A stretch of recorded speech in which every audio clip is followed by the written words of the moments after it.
วัสดีค่ะวันนี้นะคะเราจะมาเป็นคลิปง่ายๆอีกเช่นเดิมคือ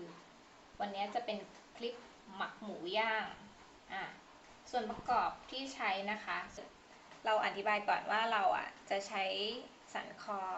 หรือว่าสันนอกก็ได้นะคะเอามาหั่น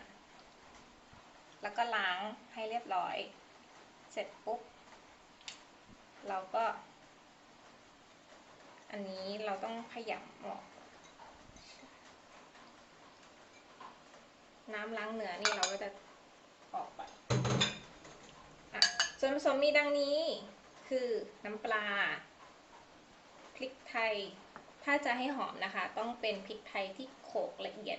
โดยนั้นเลยคือต้องเอามาคั่วก่อนแล้วค่อยโขลกแต่คราวนี้เราสะดวกที่จะใช้เป็นพริกไทย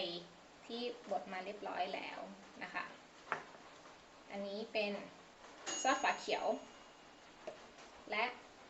ซอสน้ำมันหอยส่วนผสมก็คือเราจะใช้เป็นอย่างละ1 แล้วก็ใส่เป็นพริกไทยตอนหลังนะคะก็คือถ้าเกิดว่าจะให้อร่อยนะเราจะต้องหมักทิ้งไว้ก่อนแต่อันเนี้ยเดี๋ยวเราจะเอาไปทำกับข้าวเลยเราก็เลยจะให้มันเข้มข้นขึ้นนิดนึงถ้ามีเวลาแนะนำทำข้ามคืนหมักแช่ตู้เย็นไว้และซอสน้ำมันหอยรสมันจะเข้มข้นนิดนึงอัตราส่วนเนี่ยขึ้นอยู่กับจำนวนหมูที่เราใช้ซึ่งวันนี้เราใช้หมูประมาณ2 ขีดกว่าๆก็คือ200 กรัมแล้วเราก็คนให้เข้ากันก่อน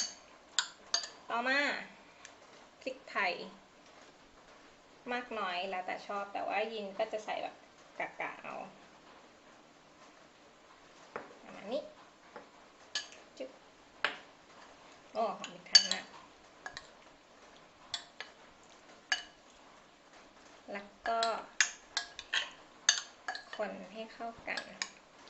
ถ้าอยากจะให้มันนุ่มนะคะจะใส่นมก็ได้แต่คราวนี้เราจะเอาไปทำหมูย่างเนาะเราก็ใส่แค่นี้ก็พอแล้วเดี๋ยวเราก็จะเอาไปย่างกันเรียบร้อยแค่นี้เองสูตรหมักหมูของที่บ้านเย็นขอบคุณสำหรับการติดตามรับชมนะคะ